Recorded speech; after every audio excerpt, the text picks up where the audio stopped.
8 years later. I'll update you on different lines of actions which have been taken in the past 12 months, and also shed a bit more light on expected developments in the near future. So let me start with the core international crime evidence database, which is hosted now here at Eurojust, and as you may recall, Eurojust got a reinforced legal mandate in last June, and the idea of behind this database is to address many challenges resulting from a scattered operational landscape with evidence located in several jurisdictions and collected by a wide range of stakeholders. There are important benefits to centrally preserving, storing and analyzing core crime evidence. First of all, let me tell you that it allows to shed light not only on individual offenses, however also on the systemic actions behind them. And this is very important for the legal qualification, because then we can address different crimes and of course different perpetrators. It makes also easier to determine a prosecutorial strategy with the greatest chance of success. Again, as you may know, one deed may constitute several crimes, and we as prosecutors have to actually check what's the best strategy, whether we have whether we have documented different elements of core international crimes, and if yes, then how strong of a case will be or might be before the court.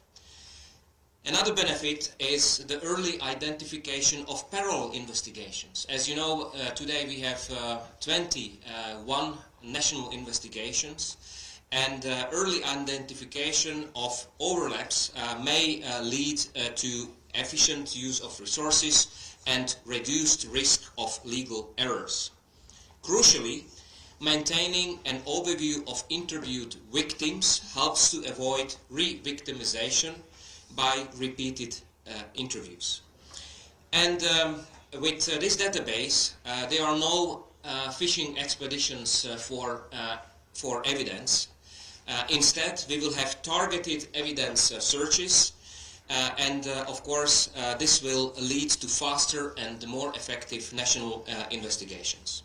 And finally, the possibility of secure storage outside of the location of an armed conflict can prevent the loss of evidence.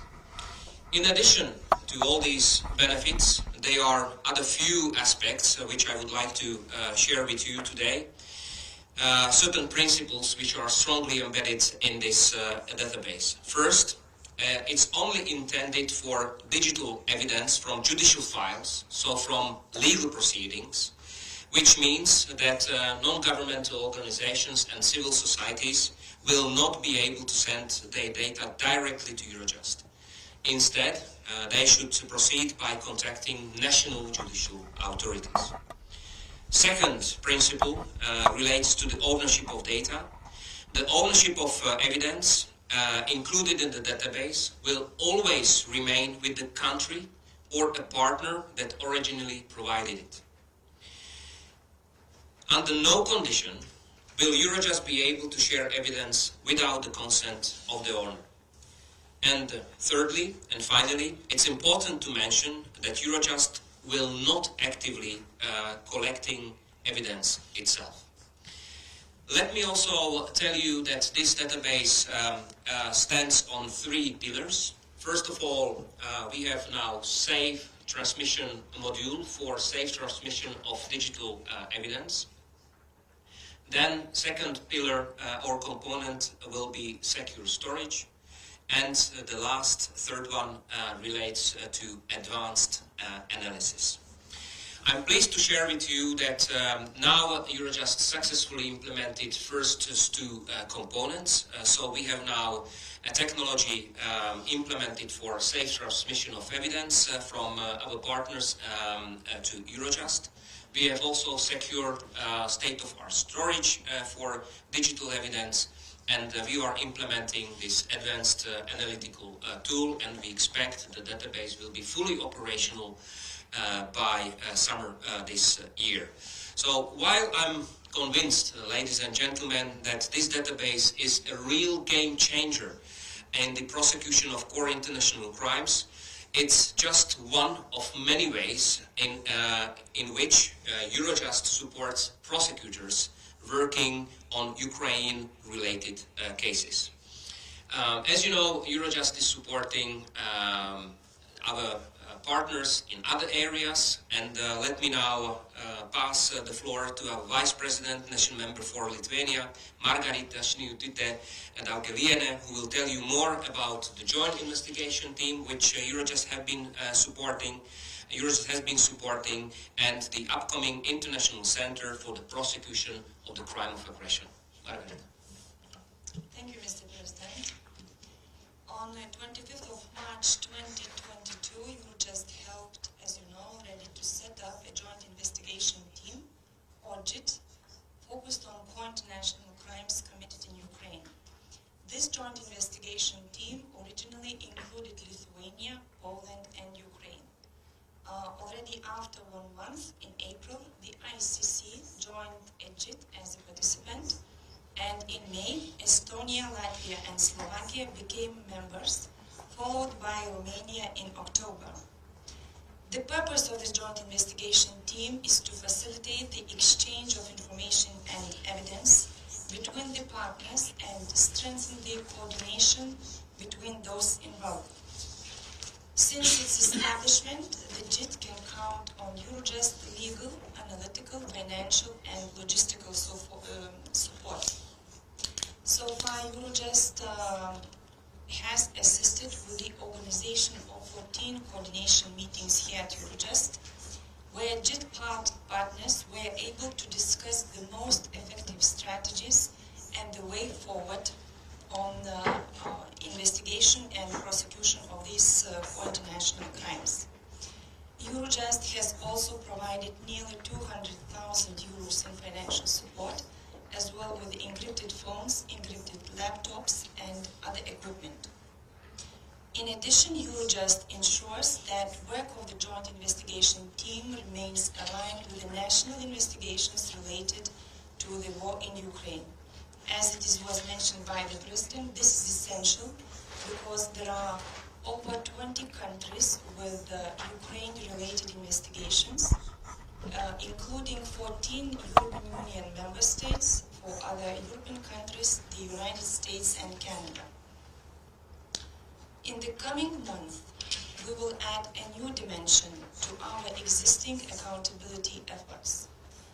On the 2nd of February this year, Commission President von der Leyen announced the initiative to establish an International Center for the Prosecution of Crime of Aggression, or ICPA, here at Eurojust. The ICPA will be part of the current joint investigation team support structure and focus on the collection, focus on analysis and preservation of evidence of the crime of aggression committed against Ukraine. Of course, it can be seen as an intermediary step and does not preempt the outcome of political discussions about the establishment of a special tribunal. Instead, the ICPA simply ensures that evidence of a crime of aggression is secured, and we do not lose precious time in building a case for the future prosecutions for the crime of aggression, wherever that prosecution will take place. By linking the ICPA to the current joint investigation team support, we can also ensure an optimal alignment with the national investigations into core international crimes and investigation into crime of aggression. As for the implementation, the plans for the ICPA were very recently announced, so it's too early to provide you and to share more details about this or to provide you a concrete timeline. I could say just that we expect the prosecutors involved to work from the Hague on semi-permanent basis, and we hope and we aim to have the first building blocks in place already by this summer. And now I would like to pass the floor to my colleague Myroslava Krasnoborova, who is Liaison Prosecutor at Eurojust. Thank you very much, Margarita. Indeed, as it has been 1 year since the start of full-fledged Russian invasion in Ukraine, and atrocities and destructions caused by Russia are colossal and endless. Millions of people have been forced to leave everything behind. Massive missile attacks are destroying the civilian infrastructure, and many have tragically lost their life. And this damage cannot be undone, but what we can do is to ensure that those responsible are brought to justice. From the very beginning, I feel a very strong support from my fellow prosecutors here at Eurojust and in their countries. And the decision to set up a JIT was taken only 6 days after the start of the aggressive war. And within a few weeks, we had the JIT agreement concluded. And this JIT gives Ukraine the possibility to closely cooperate with their counterparts in other countries and coordinate its investigation with those of other JIT members and also the ICC.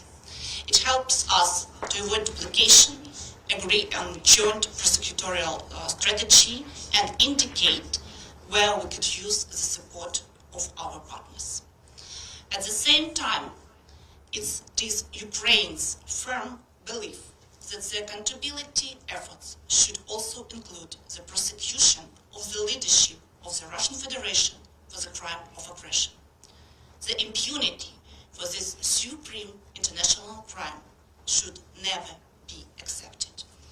And Ukraine, therefore, strongly welcomes the decision to set up the ICPA at Eurojust and hopes that this will accelerate the ongoing discussions about the eventual prosecution of the crime of aggression. And today today's press briefing was mainly about the different forms of coordination taking place at Eurojust, but there are also some recent strategic initiatives worth highlighting. And one of them is that at the Ukraine's Accountability Conference held in The Hague on 14th of July last year, 45 countries agreed on the establishment of a dialogue group. And we are looking forward for the kickoff of this dialogue group, and Eurojust and Ukraine Prosecutors General's Office will co-chair a work stream on national investigations. The aim of this workstream will be to promote understanding of key challenges faced in national investigative work and jointly identify solution also at a policy level. And also about the other strategic developments, I will give the floor to my colleague, Matevz Pezdirc. He's the head of Genocide Network Secretariat that is hosted here at Eurojust. Thank you. Many thanks, Myroslava. Good morning to all. So a few words on the Genocide Network. That's a unique center of expertise that connects national investigators and prosecutors who are specialized in dealing with core international crimes cases on a national level. It connects also UN mechanisms for Syria, for Iraq, for Myanmar, the Office of the Prosecutor of the ICC, and several civil society organizations. It goes without saying that the war in Ukraine has prompted a great number of new initiatives in support of accountability. In the past months, we have, in cooperation with European Judicial Training Network, organized a series of executive workshops for prosecutors, judges, and law enforcement officers dealing with core international crime cases, focusing on the JIT countries that were mentioned earlier, and that, of course, includes Ukraine. The investigation and prosecution of core international crime cases require specialized expertise to manage the scale and challenges of these investigations. So through these workshops and other knowledge-sharing activities, we aim to increase the capacity of involved countries as quickly and efficiently as possible. That's also happening where we have transfer of knowledge between the prosecutors with long universal jurisdiction cases who offer their expertise. We have also drafted several publications in support of those in the field, with a particular focus on cooperation with civil society organizations. They play an increasingly important role in accountability efforts, but they need to respect key principles to preserve the integrity of information and evidence in order to avoid consequent legal questions, such as chain of custody or multiple interviews of the same witness.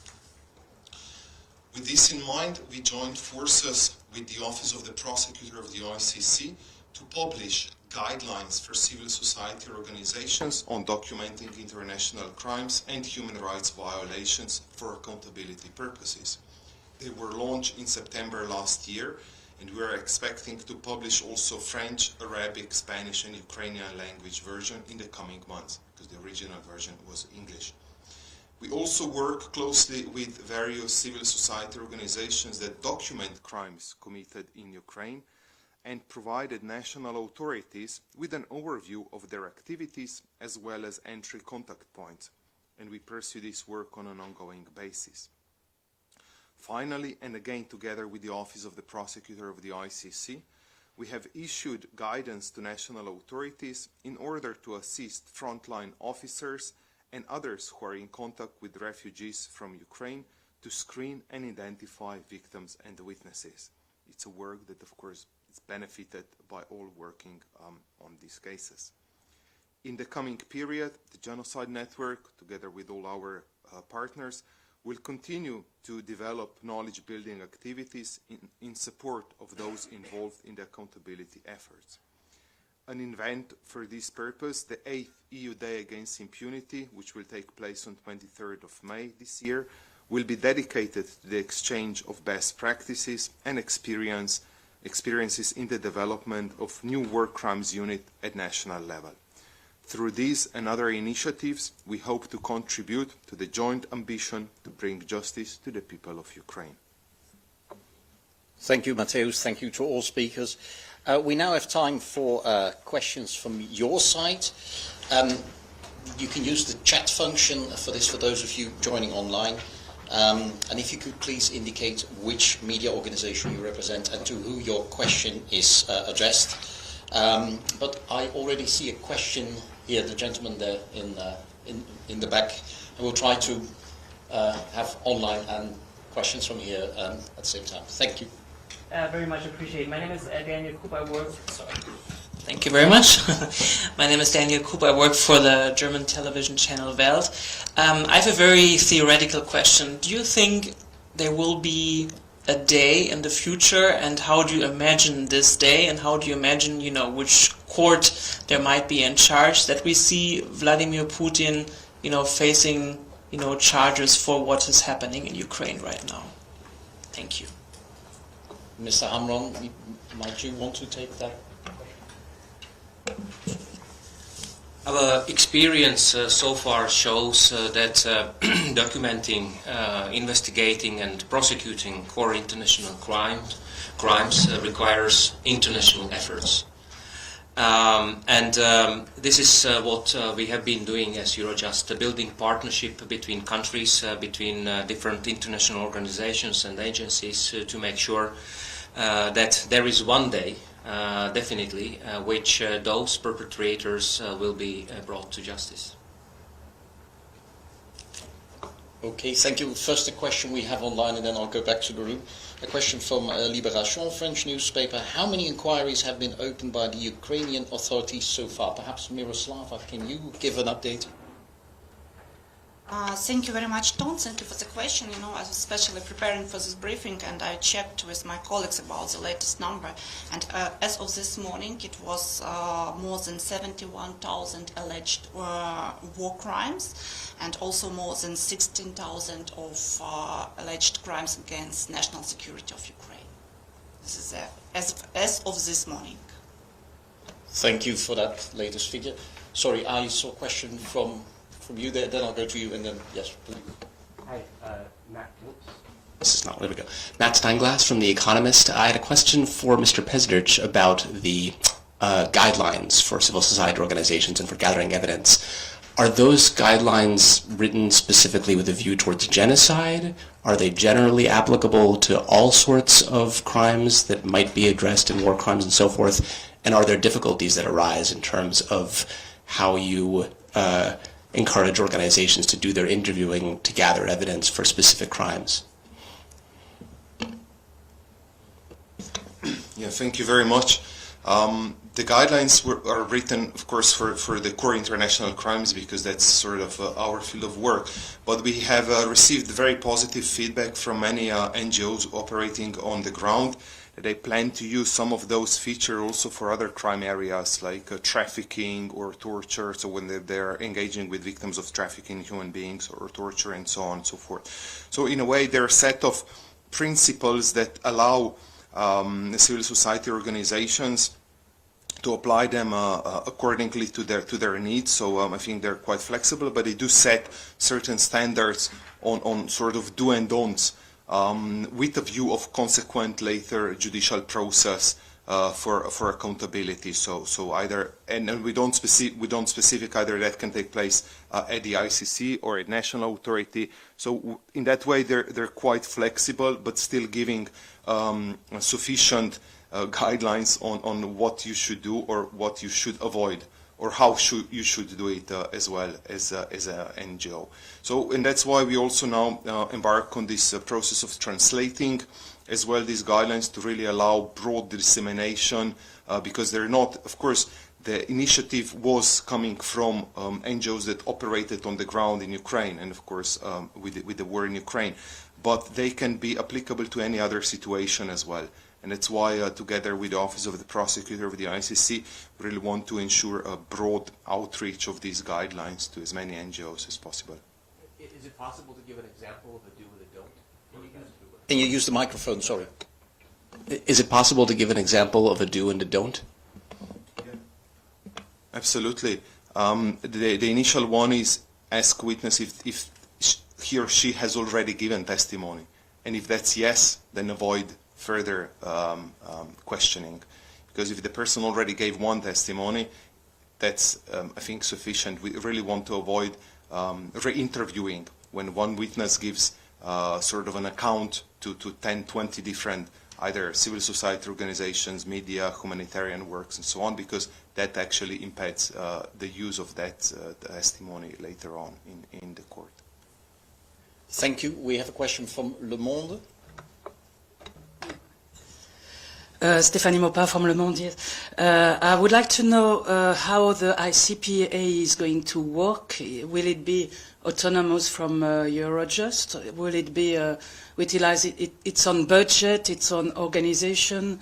Who is going to lead it? And I understand that the JIT doesn't do any investigation, but the ICPA, I suppose, will do some investigation. So can you give more details on it? Let me just correct you. Exactly, the JIT is doing the investigation. So those who are in the joint investigation team are prosecutors, police officers, and investigators. Those are collecting pieces of evidence and documenting different core international crimes. The ICPA will be a support structure to those in field, making sure that there is intensified cooperation between those countries, having investigation concerning the crime of aggression, or are in the possession of having a piece of evidence which is proving certain elements of the crime of aggression.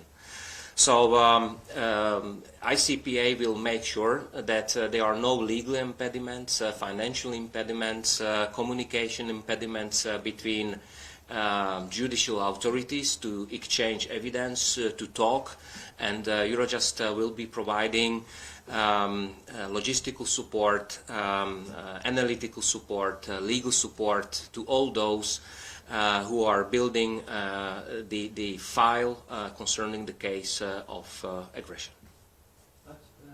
Will it be independent from the JIT, or will it work like, for example, the ICC is linked with the JIT? So will it be independent or not, and who is going to lead it? Yes, it's going to be an autonomous independent structure providing dedicated support to those countries. Who is going to lead it is still too early to say because still everything is in the making. But as soon as we have more clarity, we will organize another press briefing and tell you a bit more. Okay, just can you say something about the process to choose the future leaders of this? It will be an election. Will it be I don't know, just I don't know what, if you know about the process. All these type of cases or questions are now subject of considerations. As soon as we are in the position to tell you a bit more, we will definitely do so. Okay, we go to a question here in the room of AP, then another question online, and then your question. Yep. Mike Corder from AP. Mr. Hamran, maybe this is just addressed, but can you tell me what kind of overlap there will be between these two organisations here at Eurojust? And also, can you give us some examples of the type of evidence you need to prove the crime of aggression?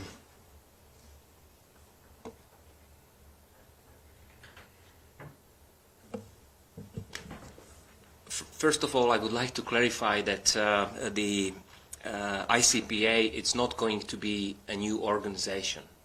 It's not going to be a legal entity created by treaty. So it will be an internal support structure hosted by Eurojust and providing dedicated support to a joint investigation team and to those countries which have investigation concerning the crime of aggression. Now, obviously, we will use for the crime of aggression the legal definition of the crime of aggression in the Rome Statute concerning the Kampala agreements, and we have to then step by step start collecting different elements which lead to decisions concerning the aggression. So who actually gave the instruction to invade the country and so on. So this would be the part of other efforts. Ms. Sniutyte-Daugeliene, would you like to come in on this?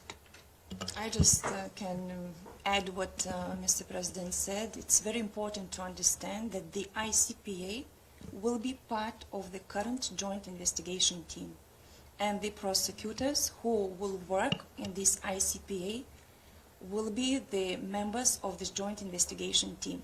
And Eurojust, as it was mentioned, will provide additional support to this ICPA. And now we are working on this. Okay. I have a question. Sorry, I have a question online, then we have two more questions in the room. Question from EU Observer.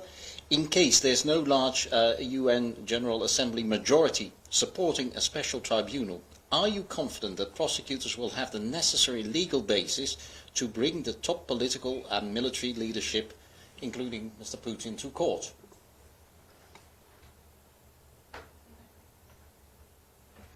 I would say that the main idea of ICPA is to build the case of investigating the crime of aggression, and the key issue for ICPA to have the proper legal base that is in place. So it's fully the all legal base for the ICPA is here, and the prosecutors and investigators who will work on this case, they have all proper legal instruments already in place. And all the evidences that will be received within the ICPA, they would be admissible in any court. Would it be Ukrainian national court, would it be a national court of any other country, or any international court? Okay, thank you. We have a question from the gentleman in the middle, then we go to Reuters. Sorry, first the gentleman. Good morning, Edith de Vries from the Independent European Daily. I have a question for the chair and probably for the prosecution. You said that in the database only information will be put through national governments, not from NGOs.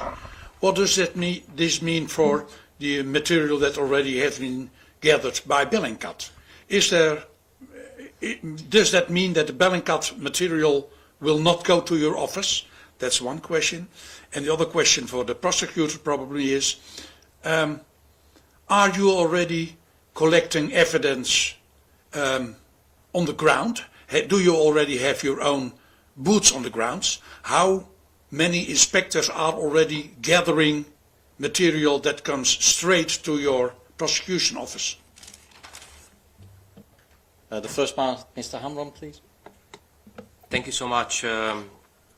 Concerning the information already collected by Bellingcat, definitely this is very useful for prosecutors, but Bellingcat needs to speak with national authorities, prosecution authorities, and offer their collected material to them, because we as Eurojust, we do not have a legal mandate to work with NGOs and civil societies directly, as we are supporting only national investigations.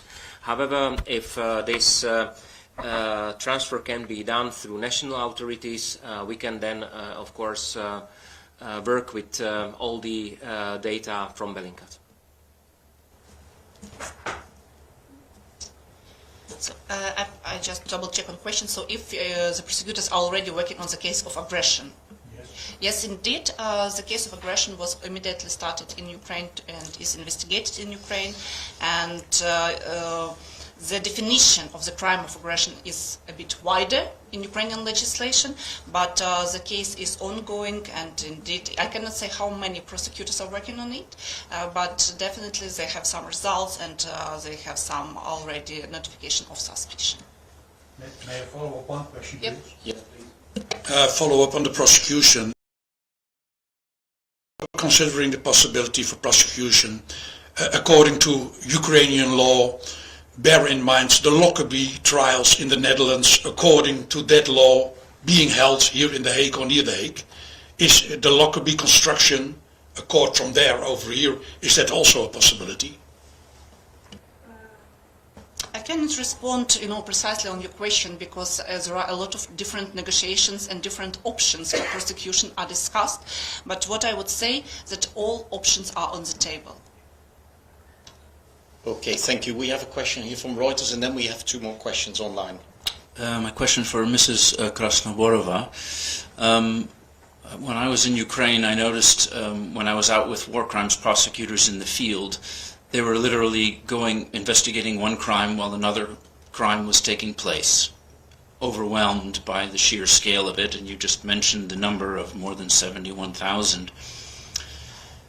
What would be the most useful thing for Ukraine now to receive from the international community in terms of support? If you were to appeal to the international community and say, well, we need more experts on the ground, we need more financial support, what would this be? Thank you.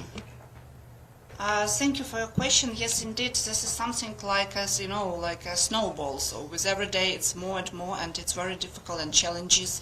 There are difficulties and challenges in investigation, especially when some new territories of Ukraine are liberated and the huge amounts of the crimes are coming. And indeed, what we see is that the majority of these crimes has to be investigated and prosecuted in Ukraine. And indeed, we are very grateful to our foreign colleagues for all the support we receive. And maybe not of all the support is public, but indeed it's very valuable, and it's starting from the assistance on the ground, and also it's sharing some best practices, for example, for 3D scanning, etc. So this is something that is very important, because it's not only the one-time assistance, but it's also something that Ukrainian prosecutors and investigators can use in the future. Okay, thank you. We have a few questions coming in from EFE, the Spanish press agency, perhaps for different speakers. Perhaps the first one for Ms. Krasnoborova. How many cases of alleged war crimes have already been investigated in the last year in Ukraine?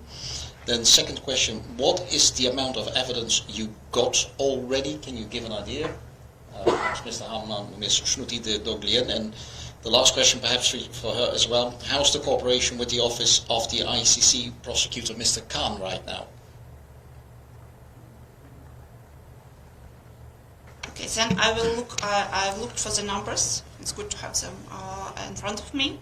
And as I mentioned, so it was registered more than 71,000 of the cases. So this is registered, and 276 persons were notified as suspicion. So for different type of crimes, this is.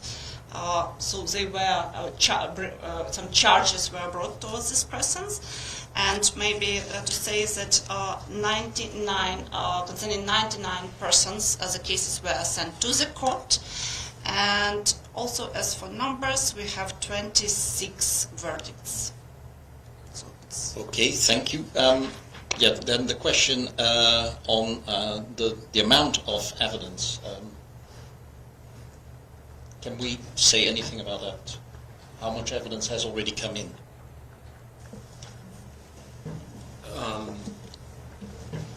Well, the question is, what is the amount of evidence you got already? At this stage, we don't want to share this operation information. Thank you. And then the last question, perhaps for Ms. Sniutyte-Daugeliene.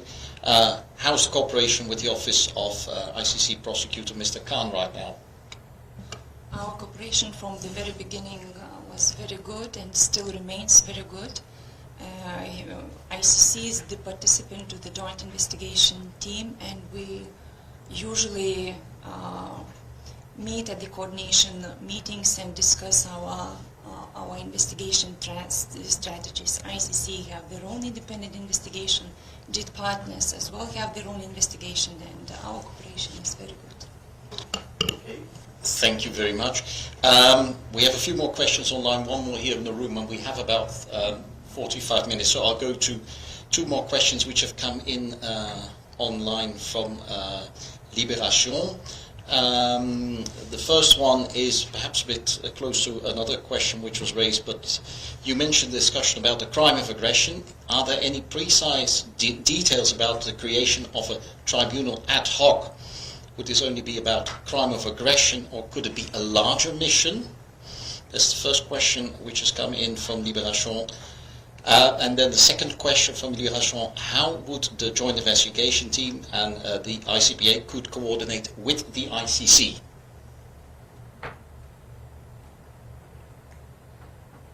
Maybe I will take the first question. So indeed, so there are different discussions on the political level, and as far as we are here prosecutors, so I would say that for us as a prosecutors, we will need to have the proper legal framework to prosecute this crime, and also just maybe to be precise with regard to the type of crime.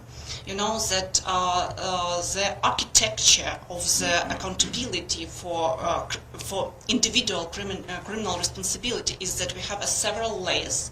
So we have the Ukrainian national investigations that the majority of the crimes will be prosecuted there. Then we have other countries with universal jurisdictions who can also investigate the crimes which are under their jurisdiction, for example, crimes against humanity, other types of crime. And then we have this international level. And here, the ICC has its jurisdiction based on the referrals from the state parties towards the crime of war crimes, crimes of against humanity, and crime of genocide. And that's why, and there is only one, I would say, gap where we see it's a crime of aggression, and the main idea is to fulfill this gap, to avoid impunity and to ensure justice for everybody. Thank you. Then a question here in the room from... Hi, Malikwa, Courthouse News Service. My understanding is that the Eurojust mandate does not include the crime of aggression, and so if the ICPA is housed under the JIT, which is part of Eurojust, what is the legal basis then for investigating the crime of aggression? And I have a similar question then for the evidence collection database. Is that going to be collecting evidence related to the crime of aggression? Thank you so much for this question, because indeed this is a very important aspect. Indeed, I can confirm that the crime of aggression is not included in the Annex 1 in our regulation. However, in our regulation we have Article 3, Paragraph 3, which allows Eurojust to provide assistance at the request of a member state, also in other forms of crimes which are not listed in the annex. So the list is not is subject of changes, and this consideration already took place. There was a request from member states, and Eurojust granted support also to that crime of aggression. Okay, thank you. Then, looking at the clock as well, I think we get to the last series of questions which have come in online from the Spanish daily El Periódico. 3 questions. You've mentioned there are over 20 national investigations on alleged crimes regarding Ukraine, 14 of them from EU member states. Could you specify which are these member states? That's the first question. And could you give an idea on the timing and how long could it take an investigation to be ready to present a case to the court or a court? Perhaps first on, can we say which member states are exactly investigating? We have, of course, the countries in the JIT, but...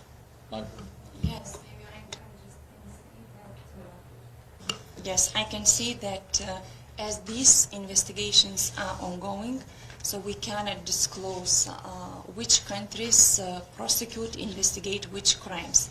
It's the answer that should be given by national authorities. Maybe to another question.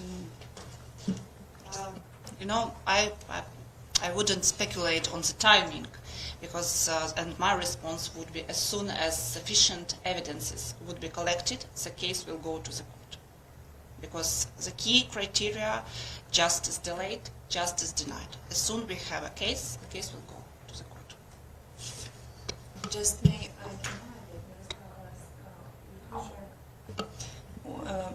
we can add that Ukrainian Prosecutor General Office already referred several cases, tens of cases to the court in relation to war crimes.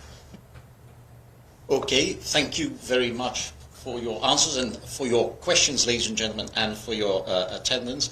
With these answers, we conclude this briefing. We've just issued for you a press release and background information on the Core International Crimes Evidence Database.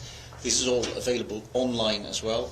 And yeah, we will continue to update you regularly via this way, via these briefings. Thank you very much for your attendance, and see you next time. Thank you very much. And thanks to all the speakers.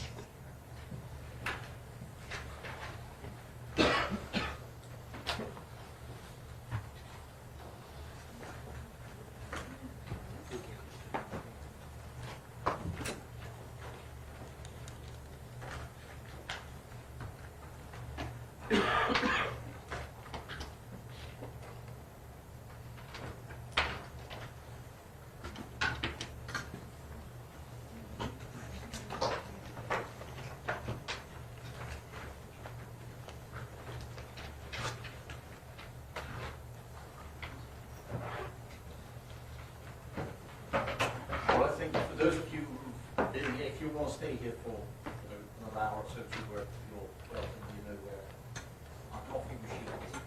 Thank you. Thank you. Thanks. Yes,